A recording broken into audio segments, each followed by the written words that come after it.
Hello, everyone. Before we begin, don't forget to like, subscribe to the Scary Narrator channel, and leave a comment with where you're from and what time you're watching.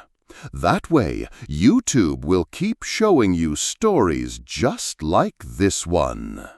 Now, let's begin. That overcast Saturday, me and my friends, Jordan, Will, and Rachel, drove an hour and a half east of Jackson into thick, unmarked woodlands. We'd deliberately chosen an area absent from any trail map, seeking total isolation from the weekend hiking crowds. I desperately needed the crisp, pine-scented air and cathedral-like silence of the deep woods to untangle my thoughts after a relentless work week. For the first hour, the hike delivered. Dappled sunlight, the crunch of dry leaves underfoot, distant woodpeckers tapping. But the peace shattered when Jordan misread a deer path, leading us off the main trail. Rachel froze first, pointing silently. 20 yards ahead, nailed high on a scarred pine trunk with a thick, rusted spike, was a bleached white animal skull. A large canine, maybe a coyote, jawbone missing, empty sockets staring down. We nervously joked it was just some backwoods hunter's trophy or eccentric folk art. Then we saw the crosses. Dozens of them, maybe 30 or more, crudely fashioned from rough split cedar branches bound with twine, each no taller than a forearm, jammed unevenly into the mossy earth like a haphazard graveyard. Frayed strips of stained cloth, flannel, denim, something like burlap, hung like tattered flags from low-sweeping oak limbs, damp and reeking faintly of mildew and earth. Nestled among tree roots were small, primitive dolls stitched from faded calico, their stuffed bodies slumped, surrounded by hardened pools of dirty, beeswax-colored candle drippings that had bled into the soil. The forest sounds vanished. No birds, no insects, no wind. The air turned thick and still, cold despite the afternoon, pressing in like wet wool. A palpable dread, heavy and silent, settled over all four of us at once, rooting us to the spot. My heart hammered against my ribs like a trapped bird, a frantic rhythm echoing the sudden dread coiling in my gut. Yet a perverse, stubborn curiosity overruled the primal fear screaming to run. My fingers, cold and slightly trembling, fumbled for my phone in my jacket pocket. The familiar weight felt alien, almost sacrilegious in that oppressive stillness. Ignoring the sweat slicking my palm, I thumbed it awake, the screen's harsh glare jarring against the muted greens and browns of the clearing. I started snapping pictures, methodically, obsessively. Close-ups of the rough-hewn cedar crosses, focusing on the frayed twine bindings and the damp earth clinging to their bases. Zooming in on the scattered, sun-bleached bones near the skull tree. A knuckle here, a cracked rib fragment there, half sunk in the leaf litter. Then I spotted it, partially buried under a thorny bush. A faded, mud-caked hoodie, dark stains blooming across its shoulder and sleeve. The fabric was stiff, the stains a deep, unsettling rust brown that looked unmistakably like dried blood. I crouched lower, ignoring the damp seeping into my knees, and took several shots, wide angle showing its context, then tight focus on the stains themselves, the coarse weave of the fabric clearly visible. Will's voice cut through my morbid focus, sharp and strained. "What are you doing? Put that away, now!" He was watching me, face pale, eyes darting nervously around the clearing. I barely glanced up, muttering, "Just a sec," already mentally composing the post for the hiking subreddit, the shock value, the inevitable upvotes, the online dissection of the mystery. The attention felt like a shield against the suffocating fear. Beyond the scattered crosses and rags, the clearing deepened towards a central point dominated by a single ancient oak. Its gnarled trunk, thicker than any other tree nearby, was a dark monument. Even from 20 feet away, I could see the bark was scarred not just by time, but by deliberate, crude carvings. Overlapping symbols and jagged lines gouged deep into the wood, some filled with hardened sap or dark grime. Worse were the offerings or warnings nailed haphazardly across its surface. More small bones, vertebrae, bird skulls, sharp fragments, pinned like macabre decorations with rusty nails or sharpened twigs. This tree wasn't just old, it felt like an altar, the pulsating heart of the unsettling madness surrounding us. The air seemed thickest here, colder, tasting faintly metallic. Jordan didn't even look at the tree. He stood rigid, shoulders hunched, staring fixedly at the ground near his boots. His voice, when it came, was a tight whisper, stripped of all inflection. "I need to get out of here." That simple sentence, raw with unspoken terror, shattered my morbid fascination. The urge to post vanished, replaced by a cold wave of understanding. We moved as one, turning our backs on the central tree in the clearing, not running, but walking fast, almost stumbling in our haste, retracing our steps without a single word spoken. The oppressive silence of the woods pressed in, broken only by our ragged breaths and the frantic crunch of dry leaves underfoot. Relief, sharp and immediate, washed over me the moment we hit the indistinct deer path that led back to the main trail. The suffocating weight began to lift inch by inch. As we hurried towards the car, parked miles away down the trail, a fragile, desperate thought took hold. It's over. We're out. That's the end of it. The night descended, thick and quiet, transforming the familiar comfort of home into something fragile. Hours after uploading those 3 photos, carefully cropped, stripped of geotags, posted to the hiking forum, my phone buzzed sharply on the nightstand at midnight. The screen illuminated the dark room. It was a text message, sender unknown. I tapped it open, and my blood ran cold. There, in stark digital clarity, was a photo of my garage, taken from directly across the street under the sickly yellow glow of the street lamp. It showed my sedan parked inside, the porch light burning brightly, the overflowing trash cans beside the door, captured mere minutes ago. A digital shiver crawled up my spine. I scrambled out of bed, heart slamming against my ribs, and lunged for the living room window overlooking the driveway. Peering through the blinds into the inky darkness, I scanned the street, the neighbors' yards, the shadows between cars. Nothing moved. The stillness felt like a held breath. Then, at 3:12 a.m., another jarring buzz. This time, the photo showed my living room window. The curtain was slightly parted, just as I'd left it. Inside, the blue-white flicker of the TV screen I'd forgotten to turn off cast a distinct glow onto the empty armchair where I'd been sitting moments before taking the first picture. Panic, raw and suffocating, swallowed me whole.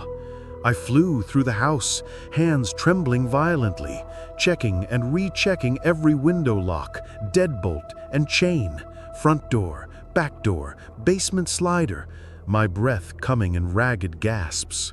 Morning light brought no relief, only a sickening confirmation. Over coffee, voice still unsteady, I told Jordan. His face paled instantly. "Me too," he whispered, pulling out his phone. "Last night, just a blank screen." He showed me the message log, an unknown number, time-stamped 1:17 a.m., delivering nothing but empty, glowing white. Rachel and Will, checking their own phones with growing dread, reported nothing yet. No words were needed. The shared look between us, heavy with fear and guilt, said it all. We'd trespassed, documented, and shared. We'd disturbed something deep in those woods, something that wasn't meant to be seen.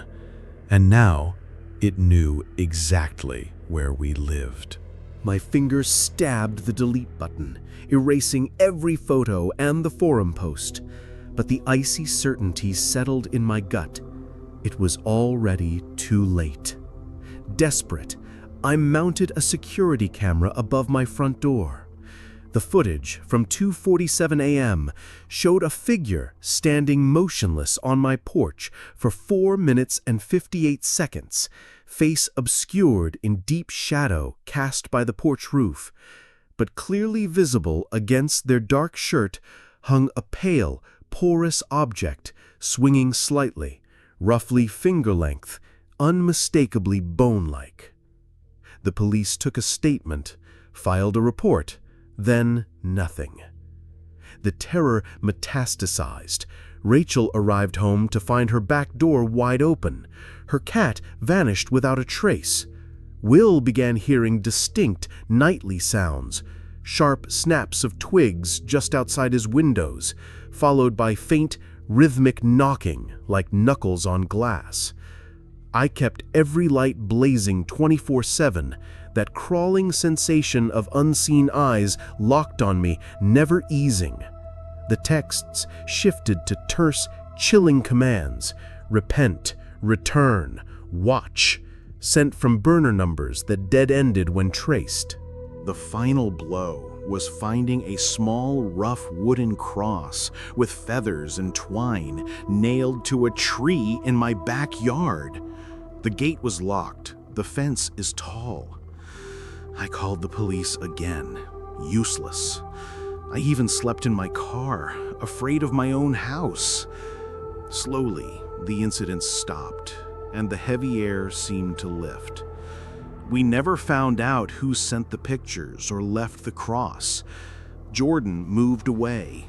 Rachel never set foot on a trail again. Will deleted all his social media. We barely talk now. Me? I don't hike off marked trails anymore. I hardly leave the city. And sometimes I still hear a soft knock at the door or the window. But I refuse to look. I learned the hard way. Some places are forgotten for a reason, and some things don't want to stay buried. The peeling mint green paint and warped window frames of the fourplex should have been my first warning, but as a broke sophomore counting every dollar, the rent was irresistible. My unit 2B smelled perpetually of stale coffee grounds and damp plaster, the narrow stairs groaning under my duffel bag on move-in day. Mr. Henderson, the landlord, a man with nicotine-stained fingers and a too-tight polo, jangled his keys like a salesman. He swore the place was library quiet, especially with Unit 3A directly above me sitting empty. Over a year since the last tenant, he emphasized, thumbing dust off the banister. Left in a hurry, barely took a sock, place is frozen in time, untouched. Thin walls? He waved it off. You'll hear a mouse sneeze next door, but upstairs, silence. For the first week, that silence felt heavy, absolute. Just the hum of my mini fridge and the occasional car sputtering past on the cracked asphalt road outside. That fragile quiet shattered at 2:07 a.m. on a Tuesday. Hunched over organic chemistry equations, my desk lamp casting long, jumping shadows from a dying bulb, I had cheap earbuds blaring lo-fi beats. At first, the sound bled through the music like a faint rhythmic pressure, thud, thud, thud. Not the scampering of rats or the settling of old wood. These were footsteps. Human, heavy, agonizingly deliberate.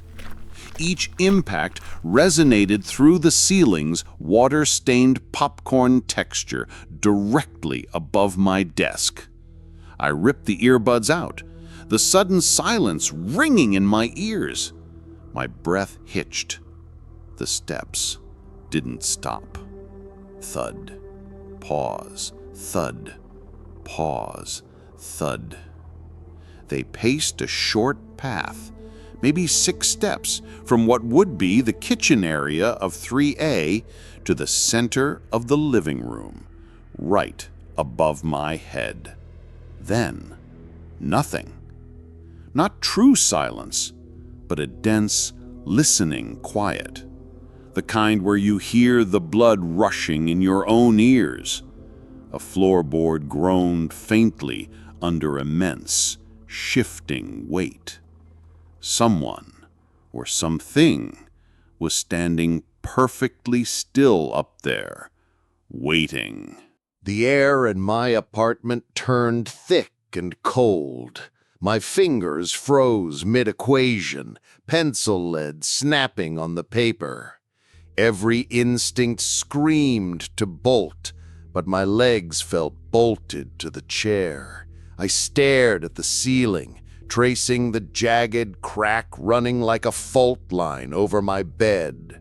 The footsteps hadn't been frantic or hidden. They were purposeful, almost methodical. Ownership. The heavy silence that followed was worse than the sound. It wasn't empty. It was occupied. I could practically feel the pressure of presence through the plaster. A dense, watchful stillness. A minute stretched into an eternity. No breath, no rustle of fabric, just that subtle, sickening creak of floorboards compressing under slow, patient weight redistribution. The landlord's words echoed, hollow now. Untouched. This wasn't untouched. This was claimed. The cold seeped into my bones. Upstairs, in the dark apartment that was supposed to be a void, something stood, and it knew I was listening. The same pattern repeated the next night. I even banged on the ceiling with a broom handle, hoping for a reaction, but nothing happened. When I asked the landlord, he just said, "Still vacant, probably just the pipes." That didn't make sense. The sound was completely different. I tried ignoring it for a few days, but the nightly footsteps became more frequent and always started after midnight. A strange feeling began to settle in. The air in my apartment seemed to grow thick. I started waking up with my heart pounding, convinced I wasn't alone, feeling intensely watched, even with all the doors and windows locked. One night, after hearing something heavy fall up there, curiosity overcame my initial fear. I grabbed a flashlight and went to check the stairwell door leading to the upper unit. The door, which should have been locked, had a loose knob, and the frame around the deadbolt was splintered like it had been forced open. When I opened it, a strong smell of dust and mold flooded the dark stairwell. The flashlight beam revealed scratch marks on the walls, like someone had dragged their hands, or something worse. The door to the upstairs apartment was slightly ajar. I pushed it open to reveal a place completely dark. No lights or furniture, except for an old, torn mattress right in the center of the floor, directly above my bedroom. When the light hit the mattress, I saw dark, rust-brown stains deeply soaked into the fabric. It looked like blood, a lot of blood. I jumped back, my heart hammering wildly in my chest, and ran back to my apartment. I locked every deadbolt and shoved a chair under the front doorknob. I didn't sleep that night. I sat in the living room with all the lights on, just listening. Around 3:30 a.m., the footsteps started again, but this time they weren't just walking. I swore I heard something being dragged across the ceiling, like fabric or a limb. And then 3 loud, distinct thumps directly above me, like someone had fallen to their knees on the floor. The sound didn't echo like it should in an empty room. It seemed dense, heavy, and horribly close.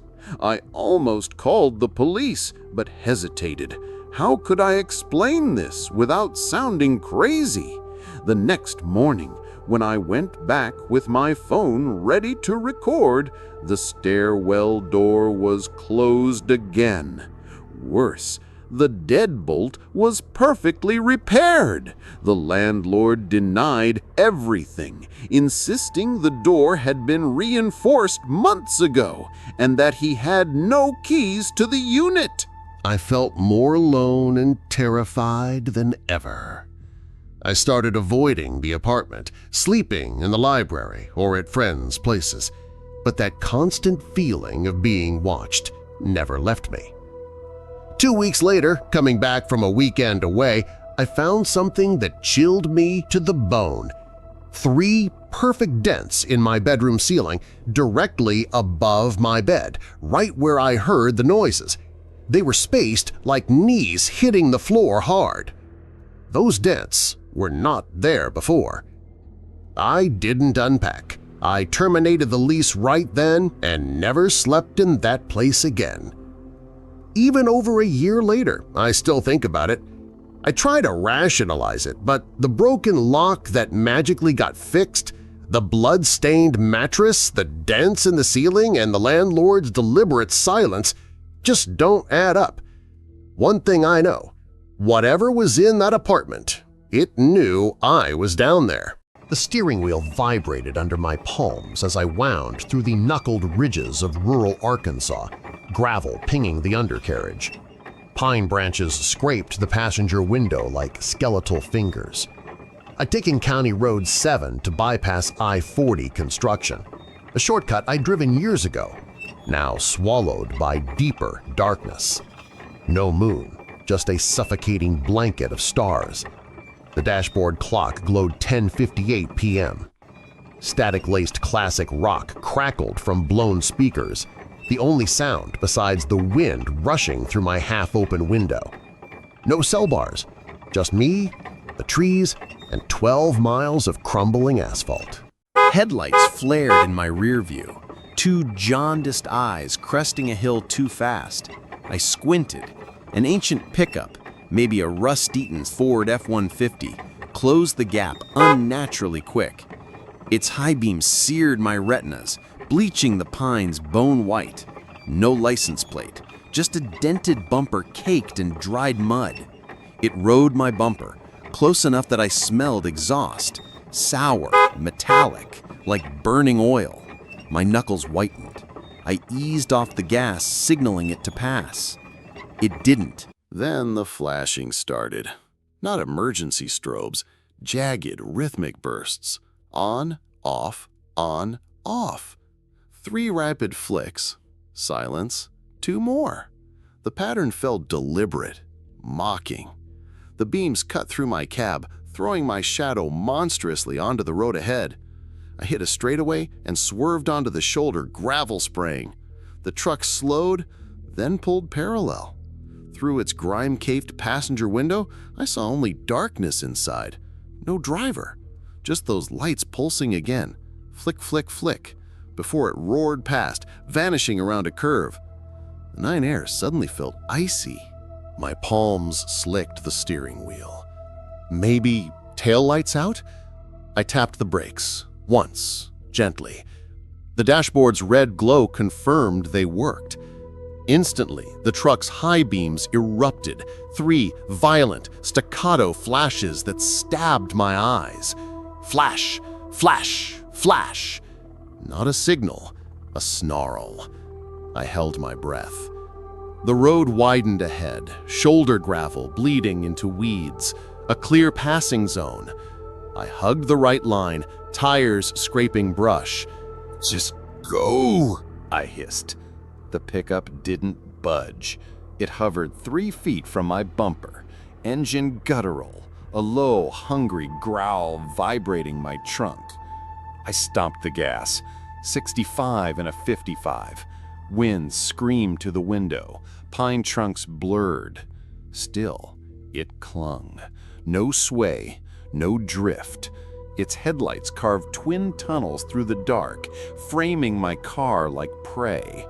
Dust ghosted off its hood, not a single swerve around potholes. Intent. Cold, surgical precision. This wasn't road rage or drunkenness. The driver carved curves with mechanical focus, mirroring my exact speed. No radio glow lit the cab. No silhouette shifted behind the wheel. Mile after mile, it mirrored me. My knuckles ached. Every muscle coiled. That truck wasn't driving, it was pursuing, like it had all night, all eternity, and I was the only thing moving in its world. 15 minutes of white-knuckling the wheel had left my jaw clenched and neck cords rigid. When the Shell station's sickly green glow pierced the trees ahead, it felt like salvation. The lot was empty, lights flickering over rusted pump handles and cracked asphalt. A faded closed "See Attendant" sign hung crooked on bulletproof glass. 10 p.m., no cars, no people, just buzzing fluorescence in the stink of stale gasoline. I didn't care. Light meant safety. I wrenched the wheel into the lot, tires crunching gravel. Instinctively, I snapped my eyes to the rear view. Empty highway. The truck, its dented grille, oil stink exhaust, predatory high beams, was simply gone. My throat tightened. Access road? I rasped, scanning the tree-choked darkness. But I knew.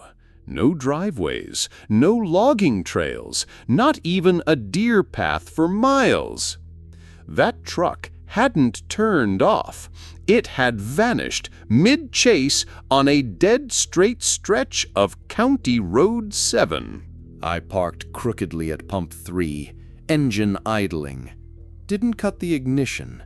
My eyes stayed glued to the highway's black mouth, half expecting those jaundiced headlights to bleed back into view. Nothing, just crickets and the fluorescent hum. The station's lights felt thin, brittle, like cellophane over a void. Relief? More like suspended dread. I gripped the wheel, knuckles bone white, listening to my own heartbeat thud against the silence, waiting. I got out, pretending to check my tires while scanning the road every few seconds. That's when I saw them. Fresh, deep tire marks in the dirt beside the lot, as if someone had stopped, idled, then reversed sharply. They led back onto the highway the way I'd come. The next day, still shaken, I called the station. The attendant, Marcus, confirmed the cameras caught something. I drove there, hoping for logic. Marcus looked uneasy showing me the footage. At 11:08 p.m., my car entered the lot. But at 11:03, 5 minutes earlier, the same old truck had already been there. Same body, same flickering left headlight. It sat parked at the edge of the lot for 2 full minutes, reversed, and vanished. Not a single frame showed it following me on the road. My stomach dropped. Marcus just shrugged. Ain't the first time someone's asked about that truck. Today, my fear isn't just what it wanted to do, but what it was and how it slipped through time.